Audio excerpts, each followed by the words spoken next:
Mən boşandım, mən boşanacam, boşanıram, boşanmışıq, boşanmışlar. Sübhanallah, bu nə boşanma modasıdır axı bu zamanədə. Təkcə mənim ətrafımda tanıdığım, eşitdiyim, bildiyim insanların 70%-nin ailəsi dağılıb.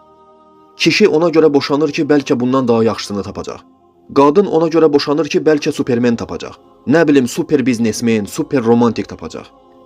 Sosial şəbəkələrdə birin üstünə 5 qoyub həyatlarını reklam edən düşük blogerlərə baxıb öz həyat ölçülərini onlarla bir tutmağa çalışırlar. Gözləntilər doğrulmayanda da öz ailələri dağılır.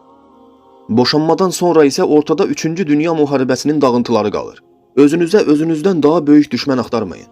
Zərər çəkmiş və məğlub olmuş tərəf də dağıntıların ortasında qalan uşaqlardır. Dayanın artıq, bəs eləyin, özünüzü yığışdırın. Kişilərə səslənirəm. Nə qədər arvad dəyişirsən dəyiş, nəticə etibarı ilə hər şey eynidir. Qadınlara səslənirəm. Nə qədər ailədə söz keçirib ağalıq etməyə çalışsan da, dominant qadın olmağa çalışsan da, bir şeyi bil ki, bu rolda heç vaxt xoşbəxt olmayacaqsan. Qadınsınız, qadın olun əvvəl-axır. Kişinin qabağında əyilin. Sübhanallah, nə pis bir zamanədə yaşayırıq. Ailə institutu tamamilə darmadağın edilib, məhv edilib. Sübhanallah, Allah Sübhanehu və Teala Qadınlar surəsində və sulhu xeyr buyurub. Yəni sülh sizin üçün hər zaman daha xeyirlidir.